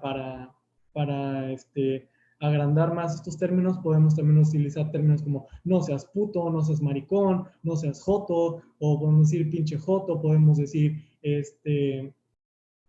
pinche puto. Saben que todo ese tipo de frases vienen derivadas de todo lo que es el machismo. ¿Por qué? Porque se percibe a la heterosexualidad o a los hombres heterosexuales como que ellos son el centro de toda la sociedad, ¿no? Entonces es de ahí donde empieza a ver, como ellos creen ser superiores, empieza a ver las desigualdades con la mujer. Y es también en donde no es tema que me corresponde a mí hablarlo, pero es también ahí donde viene toda esta discriminación y estigma hacia las mujeres y el decir que son menos que los hombres, ¿no? Por eso es importante hablar sobre el machismo para que entendamos que de ahí vienen estos problemas. Podemos ver también que entre 1995 y 2013 la Comisión Ciudadana contra Crímenes de Odio por Homofobia registró 996 crímenes de este tipo. Ahí podemos ver las ciudades con más casos que se presentaron. Ciudad de México es el primer lugar, siendo que es pues sí, el estado, por así llamarlo, porque ahora ya se equipara a un estado la Ciudad de México. Podemos ver que es el estado que, si bien tiene mayor legislación en relación a derechos humanos, hablando sobre población LGBTI+, también es el primer lugar que presenta más casos por crímenes de odio. De ahí vemos que es el Estado de México en segundo lugar, Michoacán tercero, cuarto Nuevo León, quinto Jalisco y Veracruz, nuestro querido Veracruz, en el último lugar también. Aquí aparece dentro de los estados que tienen más crímenes de odio, de lo que fue de 1995 a 2013. Hablando de la discriminación relacionada con la orientación sexual, ha recibido varias denominaciones a través del tiempo. En la psicología y en las ciencias sociales se empezó a usar el término homofobia para dar cuenta de una variedad de fenómenos que tienen en común su posición negativa respecto de la homosexualidad. El término surgió para referirse a un tipo de violencia hacia la homosexualidad, pero luego su sentido se fue extendiendo hasta designar a todo tipo de discriminación por orientación sexual. Etimológicamente el término homofobia es inexacto. Phobos en griego significa temor o rechazo irracional, como es el caso de la aracnofobia, que es el temor irracional a las arañas, pero este mismo no aplica, o sea, este término no aplica para la homofobia, que es un prejuicio, una formulación racional sin bases. Por eso es que nosotros podemos encontrar a muchas personas que nos dicen, yo homofóbico no lo soy, porque para empezar, a mí no me dan miedo, yo no les tengo miedo. O sea, ¿qué les voy a tener yo miedo a la comunidad LGBTI más? O sea, yo no soy homofóbico, porque ¿cómo voy a ser homofóbico? O sea, eso es un trastorno, entonces yo no lo tengo, porque ¿qué miedo me van a provocar a mí? Pero si bien es cierto, ese es el significado de lo que es una fobia, pero también se adicionó, el término fobia también se adicionó a que es un prejuicio, es un rechazo que incita al odio. Eso también es lo que se adicionó al término fobia. Entonces, hablando de homofobia, no estamos refiriendo a que le tienes miedo a una persona homosexual, a una persona lesbiana, a una persona bisexual. No le tienes miedo. La homofobia es un prejuicio, es un rechazo que tú tienes o que nosotros tenemos en base a nuestra percepción de lo que es bueno, de lo que es malo, de lo que es moral, inmoral, y nosotros tenemos ese prejuicio, ese odio, ese rechazo. No es ningún miedo, eso está muy claro. Entonces, la homofobia es ese prejuicio que atribuye características negativas a las personas por el solo hecho de ser o parecer homosexuales.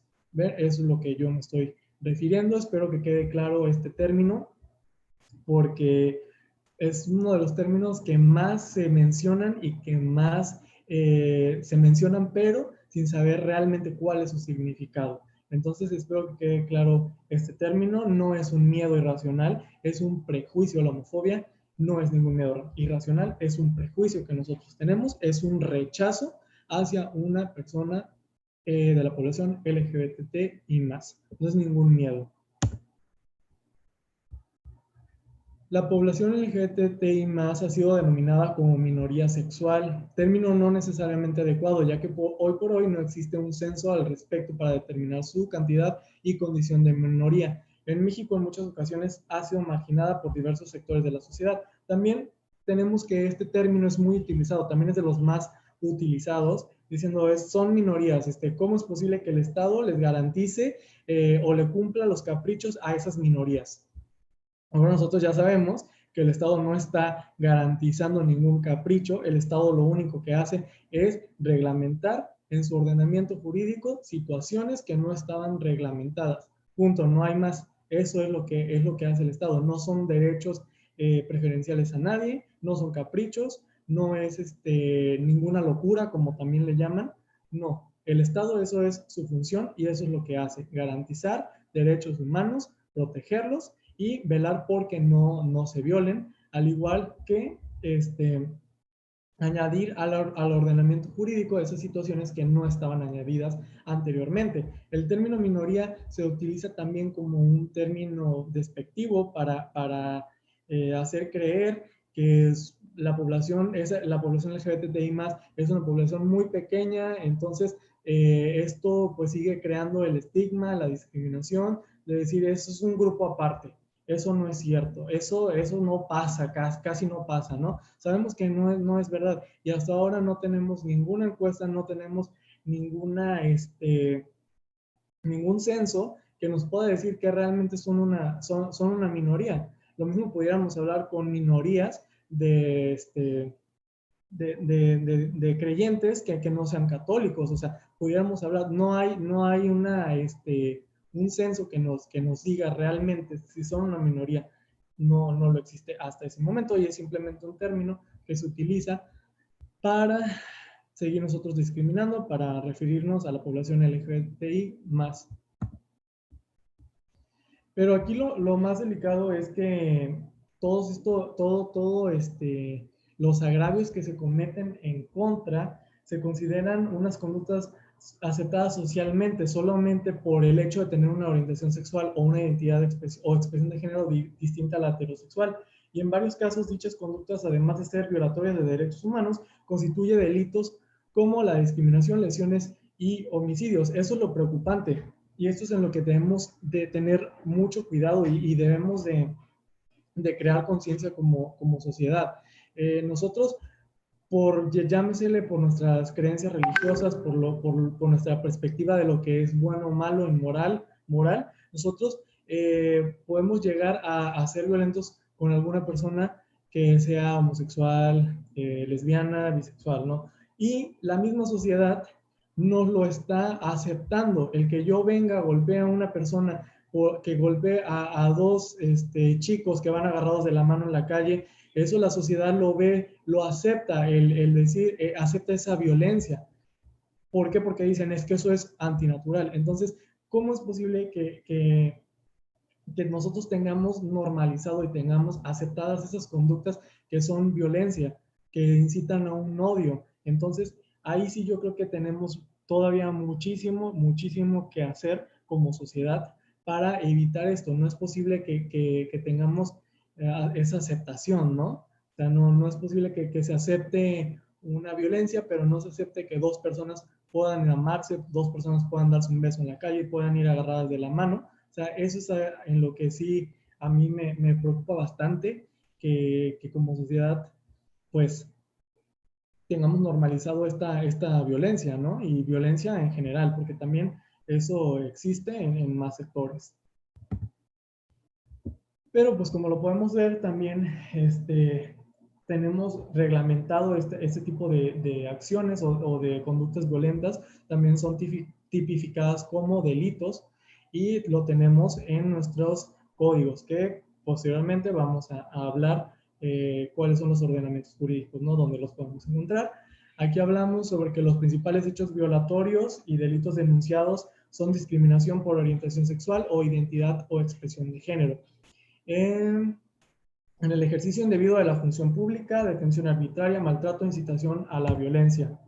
La injerencia arbitraria de ataques a la vida privada, negligencia e injerencia arbitraria en el derecho al trabajo, negación del servicio mercantil, robo, difamación, falsedad ante autoridades, entre otros. Aquí en el servicio mercantil lo estoy puntualizando porque el año pasado, el año antepasado, estuvo muy sonado el caso de dos chicos en Monterrey que se les negó el acceso a un restaurante de cortes de carne. Ellos eran clientes, ya habían ido anteriormente, pero ese día ellos dos llegan tomados de la mano, son pareja. Entonces sale el dueño del restaurante y les dice que así, agarrados de la mano, lo voy a decir textual, así, con esas puterías no entran. ¿Por qué? Porque es un ambiente familiar. Entonces les dice, si vienen agarraditos de la mano, no entran. Y estas puterías aquí no van. Entonces, esto es una discriminación que está haciendo el dueño de este restaurante, simplemente porque son dos personas del mismo sexo que van tomadas de la mano. Y mucho se comentaba de que no, es que tiene su derecho se puede reservar el derecho de admisión. Es lo que mencionaba, ¿no? Las personas que estaban de parte de esta persona, del dueño del restaurante, que se puede reservar ese derecho de admisión. Pero si nosotros vamos al artículo 58 de la Ley Federal de Protección al Consumidor, ahí nos está mencionando que ninguna persona que preste un servicio mercantil puede negarlo a otra persona por motivo de sus preferencias sexuales, edad, raza, género. Hablando de este tema, pues de preferencias sexuales. Ahí nos lo está estableciendo. ¿Y qué es lo que nosotros podemos hacer? Nosotros podemos presentar una queja ante Profeco, podemos ir ante CONAPRED. También, me parece que estos chicos actuaron ante CONAPRED y presentaron su queja por esta discriminación, porque ahí nos habla también del derecho de admisión, es simplemente cuando se ponga en peligro, que sea un peligro inminente para, la vida y la libertad de todas las demás personas que se encuentren en ese establecimiento. Que dos personas entren agarradas, dos personas del mismo sexo, entren tomadas de la mano a un restaurante, no pone en peligro absolutamente a nadie. Es simplemente un prejuicio que nosotros tenemos y pues aquí lo podemos encontrar que se encuentra reglamentado el que no se puede discriminar a alguien o no se le puede negar el acceso a un servicio en el artículo 58 de la Ley Federal de Protección al Consumidor. Aquí vamos a ver algunas gráficas donde hablan sobre personas víctimas de algún delito por motivo de su orientación sexual, identidad de género o expresión de género. El 84% fueron hombres, el 13% fueron mujeres y el 3% fue sin determinar. Esos datos están tomados de la CNDH y de informes de CONAPRED. Como ustedes lo pueden ver, ahí pueden encontrar también esa información más a detalle. Esos son los estados en donde se reporta mayor caso de agravio contra las personas de la población LGBTI+. Es Ciudad de México en primer lugar, Guanajuato segundo lugar y Veracruz como tercer lugar. Les repito, esta información igual la tomé de CNDH, de CONAPRED, y aquí estoy, se está haciendo hincapié que 33 casos en Guanajuato fueron de homicidio o crimen de odio, ¿no? Por simplemente ser una persona de la comunidad LGBTI+. Población LGBTI+, que presentó sus quejas ante la CNDH en el periodo 2010-2017, el 64% fue la población homosexual, el 25% fue la población transgénero, transexual y transvesti, el 6% a la población lésbica y el 5% a la población bisexual. ¿Qué nos está dando a entender esto? Que hay mayor discriminación hacia los hombres homosexuales y hacia las personas transgénero, transexuales y transvesti. Recordemos lo que hablábamos sobre el machismo, de nosotros estigmatizar y discriminar a personas que no tengan estas conductas, ¿no? Acorde a lo que es la heteronormatividad. Y es de ahí de donde viene este problema, que la mayoría o la mayor parte de la población LGBT que más presenta quejas o a las que más se les vulnera sus derechos es a la población de hombres homosexuales y a la población transgénero, transexual y transvesti. Es nuestra sociedad es nuestra responsabilidad, perdón, como sociedad, el ser más tolerantes y respetuosos con nuestros iguales, a pesar de las opiniones, edad, preferencias sexuales, etcétera, y seguir en la construcción de una sociedad multicultural. Eso, como les estaba mencionando, ya nos toca a cada uno de nosotros el ser tolerantes, el dejar de un lado el estigma, el dejar de un lado la discriminación y poder llegar a ser una sociedad en la cual todos podamos convivir sin ningún tipo de distinción. Y pues entrando ya al tema de ordenamientos jurídicos que protegen los derechos humanos de la población LGBTI+, aquí en México, vamos a tener que todas las personas sin distinción de sexo tenemos derecho a una vida libre de discriminación basada en nuestro sexo, género, raza, etnia, orientación sexual, como ya lo sabemos, u otra condición. Y todos tenemos derecho al goce de nuestros derechos humanos. Estos derechos están establecidos, como ya sabemos, en nuestra Constitución, como en la Declaración Universal de los Derechos Humanos, pactos internacionales, otros tratados y declaraciones internacionales. ¿Cuáles son esos ordenamientos y qué establecen? El primero, como ya lo vimos como antecedente al principio de la plática, es la Declaración Universal de los Derechos Humanos. Tenemos que pues establece la igualdad de todo, la igualdad en derechos de todos los seres humanos, sin importar su raza, color, sexo, idioma, preferencia sexual o cualquier otra condición. Y en México lo incorporan a nuestra Carta Magna. La Constitución Política de los Estados Unidos Mexicanos, artículo primero, quinto párrafo, como ya lo hemos venido mencionando, ahí es donde nosotros podemos encontrar dónde está establecido. Y nos dice que pues, prohíbe toda la discriminación por motivo de género, condiciones de salud, preferencias sexuales, estado civil o cualquier otra que anule o menoscabe la libertad de las personas. Artículo quinto, ustedes lo pueden ir a ver. Y tenemos también a la Ley Federal para prevenir y eliminar la discriminación. Recuerden que les hablaba al principio que de este artículo primero, párrafo quinto de la Constitución, se empezó a derivar, se empezaron a derivar organismos, que velaran por el cumplimiento de derechos humanos y también de leyes que fueran complementarias a esto. Esta ley, la Ley Federal para Prevenir y Eliminar la Discriminación, es una ley reglamentaria de este artículo. Y aquí pues está estableciendo qué es la discriminación y nos señala también qué conductas se deben evitar para prevenir la discriminación. Por ejemplo, el impedir el acceso a la educación, promover el odio a través de imágenes y mensajes en medio de comunicación, e incitar al odio por motivo de preferencias sexuales. El Código Penal Federal también en el artículo 149 tiene una sanción de 1 a 3 años de prisión, de 150 a 30 días de trabajo en favor de la comunidad y hasta 200 días de multa a quien niegue una prestación o servicio, restrinja derechos laborales y educativos por motivo de sus preferencias sexuales.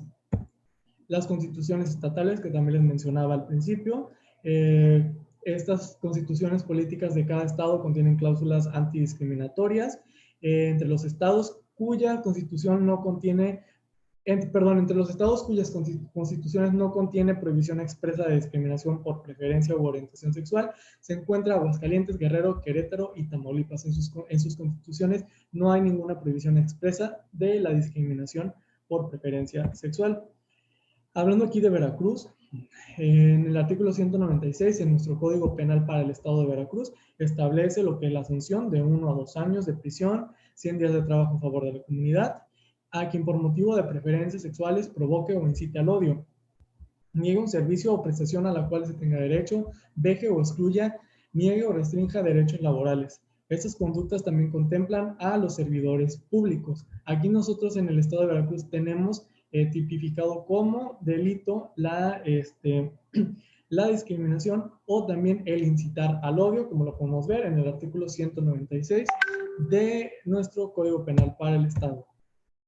Y ya entrando en el tema de qué autoridades protegen a los derechos humanos de la población LGBT aquí en México, esto es muy rápido.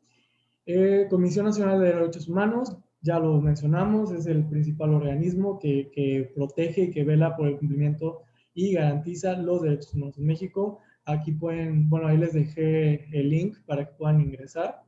Al final les voy a comentar cuál es el procedimiento, ¿no? Para que ustedes presenten una queja. Es muy sencillo. Tenemos el Consejo Nacional para Prevenir la Discriminación, el CONAPRED. Aquí está su link para que puedan ingresar, puedan entrar a checar. No está de más que se den ahí se den un tiempo para ingresar y vean, ¿no? Tenemos el Consejo para Prevenir y Eliminar la Discriminación de la Ciudad de México. Este es un organismo tanto parecido al CONAPRED, pero enfocado en Ciudad de México. Recordemos, CONAPRED es nacional y cualquier persona puede presentar su queja independientemente del estado en el que estemos viviendo. La Comisión de Derechos Humanos de la Ciudad de México también es un organismo que está concentrado en Ciudad de México y pues su función es la misma, velar, garantizar, promover el respeto a los derechos humanos. Y tenemos la Comisión Ejecutiva de Atención a Víctimas, también aquí está su enlace para que puedan entrar y tengamos este concepto, ¿no? De saber a qué autoridades nosotros podemos acudir si somos víctimas de este tipo de discriminación. Los pasos son muy sencillos, ustedes entran, en el caso de CNDH, en el caso de CONAPRED, que es nacional, les digo, no hay ningún problema que ustedes sean de otro estado. Nosotros ingresamos, vamos a ver un apartado que dice presentar tu queja, ahí vamos a hacer clic, vamos a ingresar datos, nos van a pedir datos, nos van a pedir el contexto, ¿no? De por qué estamos presentando esta queja, contra quién la estamos presentando, se le va a citar de una forma virtual, porque toda esta queja es electrónica, entonces se busca que las dos partes, la parte que discriminó y la parte a la cual se le discriminó, tengan una plática, una mediación. Y ese es el procedimiento que nosotros podemos llevar a cabo. Igual ahí están los números de teléfono, ellos atienden y podemos presentar nuestra queja por vía telefónica. Inclusive ahí también nos pueden orientar a saber qué más hacer. También tenemos a las fiscalías. En nuestro caso de Veracruz, como tenemos contemplado en el 196 del Código Penal del Estado, tenemos contemplado el delito de discriminación y de incitación al odio, nosotros podemos acudir ante la Fiscalía para presentar nuestra querella por este motivo. Es necesario que nosotros tengamos el nombre completo y el domicilio de la persona a la cual vamos a estarnos querellando, ¿no? Y que se lleve la investigación para llegar a, hasta el que les estaba diciendo, para presentar nuestra querella, perdón, estaba leyendo por aquí algo, para presentar nosotros nuestra querella, se le cita a la persona, se le haga una investigación y se vea si se le imputa o no se le imputa este delito. Ahí nosotros podemos, o yo en lo personal, puedo orientar a cualquiera de las personas que estén acompañándonos aquí en esta plática. Yo con todo gusto, al final les dejo mis redes sociales, con todo gusto los puedo orientar sobre cómo pueden acudir a la fiscalía, con quién se tienen que dirigir, qué es lo que tienen que hacer, qué es lo que tienen que llevar, los requisitos, para que ustedes puedan presentar una querella, ¿no? O una denuncia por motivo de esta discriminación, con todo gusto. Igual si requieren de algún tipo de apoyo o que sea un poco más específico con la CNDH, cómo presentar ahí la queja, cómo presentarla en CONAPRED, inclusive si se les niega el acceso a un restaurante, llamémoslo bar, algún lugar público, que sea un establecimiento mercantil, igual los puedo orientar a cómo presentar ustedes su queja con con la Profeco. Y pues bueno, ya estamos llegando al final de este tema. Realmente no llevo la cuenta. No sé si por ahí, Desi, me puedas decir cuánto tiempo llevamos aproximadamente, porque yo me pongo a hablar y hablar y hablar y no sé ni cuánto tiempo llevamos. No sé si por ahí me pudieran decir cuánto tiempo llevamos. Aproximadamente como 2 horas. 2 horas, no puedo creer que tengo 2 horas. Ok, para terminar ya esto, vamos a acabar con el avance que tenemos nosotros respecto a los derechos de la población LGBT+. Si esto se fue un poco largo, realmente, pues, no podía yo cortar información, no podía yo dar como que información a media, ¿saben? O sea, a mí me gusta mucho empezar desde lo general a lo particular. Por eso es que yo les empiezo a decir discriminación, ¿qué es discriminación? En qué consiste un estigma, hasta poderlo aterrizar ya en nuestro tema en concreto. Entonces, por eso es que también nos hemos hecho ya aproximadamente 2 horas, pero ahora sí, ya vamos a terminar con los avances. Bueno, uno de los principales avances son el derecho de seguridad social para las parejas del mismo sexo. Ya el IMSS, el Seguro Social, está reconociendo a las parejas, a las parejas del mismo sexo como acreedoras a este derecho a la seguridad social. ¿A esto que habla? A que, por ejemplo, en un caso, yo me caso con mi pareja, que es un hombre, entonces yo estoy trabajando en una empresa y a mí me dan seguridad social. Entonces, como yo tengo el acceso a la seguridad social, yo puedo inscribir ante el Seguro Social a mi cónyuge. En este caso se trataría de un hombre o de una mujer, y ese se le reconocería ese derecho, eh, al igual que a las parejas heterosexuales, que son un hombre y una mujer, se equipara a tener este mismo derecho. Y también nos habla en el caso de apoyo a la orfandad para beneficiarios del matrimonio entre personas del mismo sexo. Esto nos habla de a los hijos que se pudieran llegar a tener dentro de este matrimonio, así como una pensión por viudez, que estos derechos ya se dan en la actualidad entre personas heterosexuales, y aquí lo que se está buscando o lo que se logró es que ya el Seguro Social reconoce a las parejas homoparentales como acreedoras de estos derechos. Hay un protocolo de la actuación de la policía ante la población LGBTI+, como pudimos ver. Seguridad Pública es de las principales autoridades que más violenta derechos humanos, y se hizo o se creó un protocolo de actuación en el cual pues los elementos se les va a capacitar para que ellos sepan cómo actuar ante la detención de una persona que sea gay, lesbiana, bisexual, sobre todo para cómo va a ser su trato dirigido a ellos, ¿no? Tiene que ser un trato respetuoso, no se tiene que hacer ademanes o comentarios o burlas que denigren a estas personas, ¿no? El derecho a la procreación a través de la reproducción asistida. Aquí este caso fue muy sonado en Ciudad de México. Les voy a mostrar muy de rápido. En esta revista, espero que se vea, es defensor de la entonces Comisión de Derechos Humanos del Distrito Federal, que ahora es de Ciudad de México. Ellos publicaban este tipo de revistas, y aquí en esta revista, les estoy hablando de junio del 2018, viene el caso de una pareja homoparental que concibieron a sus hijos por el método de reproducción asistida.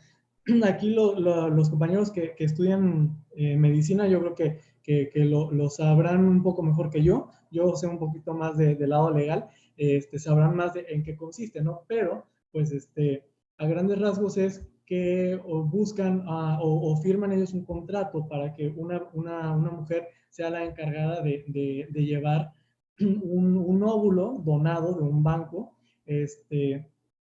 lleve ella dentro un óvulo fecundado con espermatozoides de uno de los padres. Entonces se le hace la fecundación in vitro, y así tienen o bueno, logran concebir, se logra concebir a los hijos, que hablando de genética son hijos biológicos de estas parejas, solamente que el método fue por in vitro, ¿sí? Inseminación artificial, método in vitro. Ahí sí me gustaría que los compañeros de medicina me pudieran apoyar con eso, con ese término, ahí escríbanme en el comentario, por favor, para tener más contexto, ¿no? De qué es. Pero bueno, por el lado legal, ellos pudieron demostrar con pruebas de ADN que son sus hijos, y que realmente la persona, la mujer que con la que firmaron el contrato para que llevara a cabo el embarazo, no tenía nada que ver con los hijos. Realmente no eran sus hijos porque no llevaba el mismo material genético.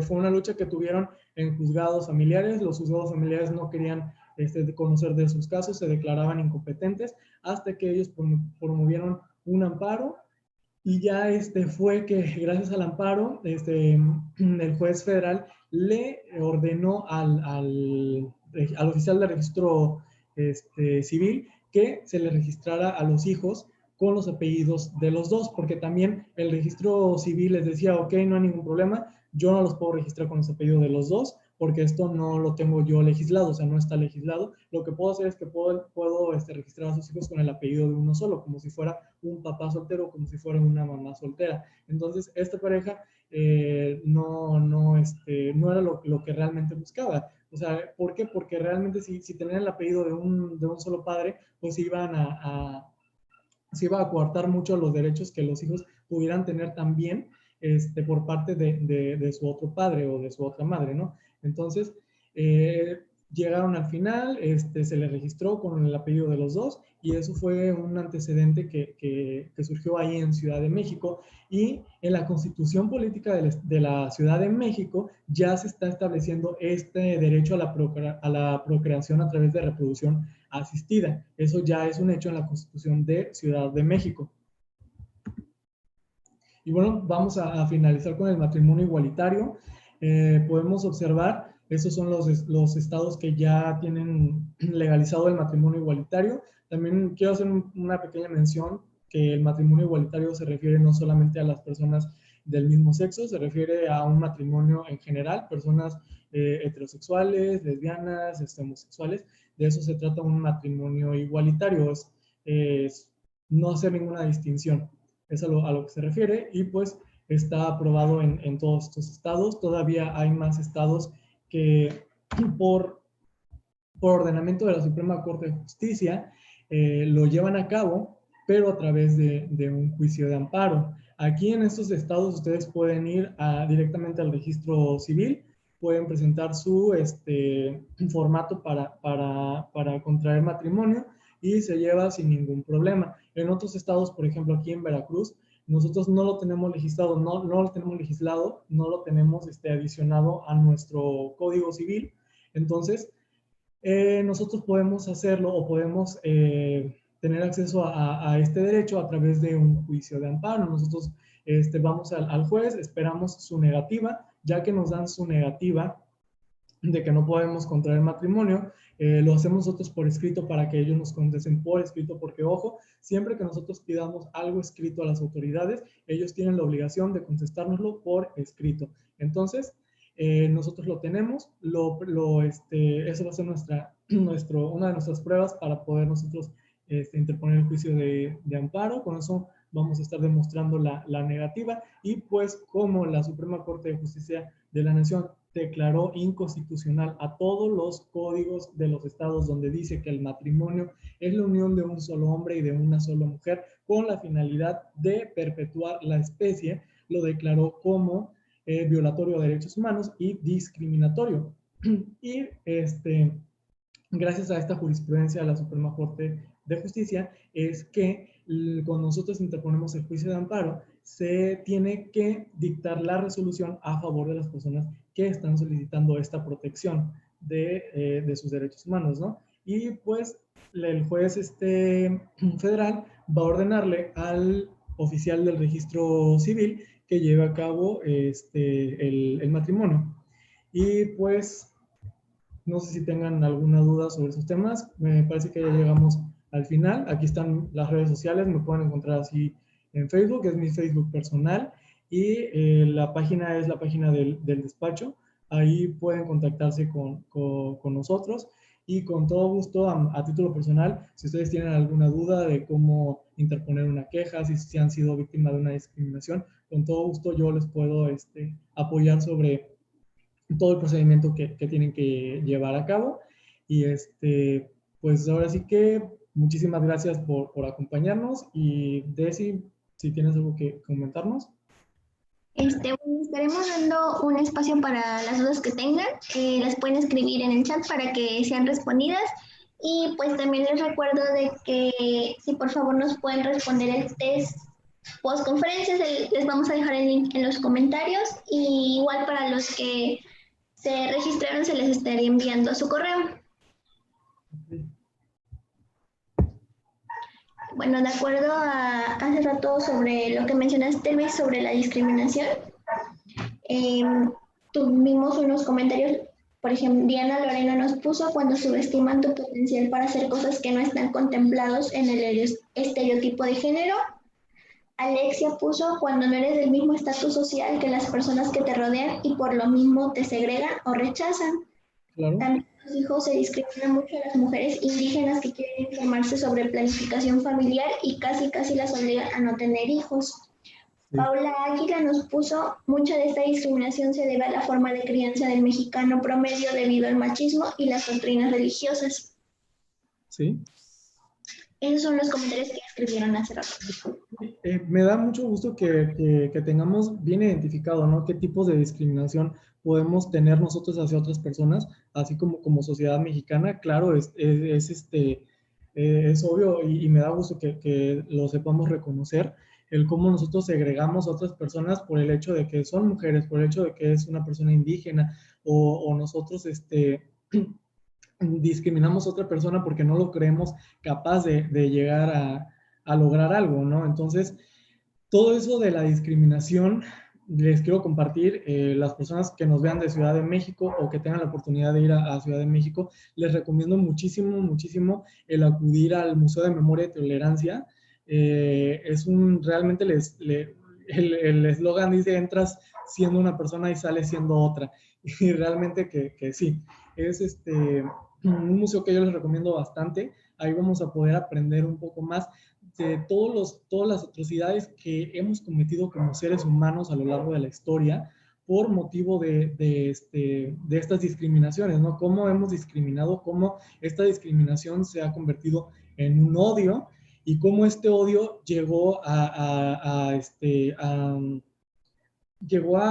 establecerse o a estructurarse, perdón, con genocidios, como lo vimos con la Alemania nazi, y hay más genocidios que han sido parte de nuestra historia, que de hecho hasta en nuestra actualidad todavía ha habido genocidios. Yo sí les recomiendo muchísimo que vayan al Museo de Memoria y Tolerancia. Van a aprender muchísimo. Ahí tienen una sala especial en donde están está representado toda esta discriminación que ustedes mencionaban en los comentarios, está representada en unas esculturas que nos habla de la desigualdad en el trabajo entre hombres y mujeres. Hablamos de la discriminación por orientación sexual, a la discriminación por la edad, por el estatus social. Entonces, sí está muy padre y sí es algo que nos deja pensando en que tenemos que conocer nuestra historia para no volver a cometer esos actos tan atroces como son el genocidio, que viene derivado de una discriminación, de un estigma, de una violencia que llega a ser algo grandísimo, como ya lo pudimos ver. No sé si hay algún otro comentario. No, al parecer no, ya no tenemos más comentarios. Okay. Bueno, creo que eso sería todo de nuestra parte. Muchas gracias, Luis, por ampliarnos en el conocimiento en este tema. Y pues gracias a los que pudieron asistir. Pues eso sería todo de nuestra parte. Okay. Muchísimas gracias por la invitación y muchas gracias a las personas que se quedaron aquí las 2 horas. Créanme que 2 horas no es nada fácil estar sentado y estar escuchando, ¿no? Pero yo creo que el tema es un tema muy amplio y no lo podía recortar más porque iba a dejar como que en el aire ciertas cuestiones. Y muchísimas gracias a ustedes por la invitación. De verdad me da mucho gusto que más personas jóvenes sigamos, ¿no? en esta lucha, sigamos tratando de dar a demostrar todo lo que es derechos humanos, todo lo que es discriminación. O sea, me da muchísimo gusto que ustedes tengan ese tipo de iniciativas. Gracias por la invitación, muchas gracias a los que nos estuvieron viendo y pues nos vemos próximamente por ahí con alguna plática y pues que tengan una muy bonita tarde y nos vemos. Gracias, chicos, les recuerdo que del test ya se dejó el link en los comentarios para que lo respondan, por favor. Gracias.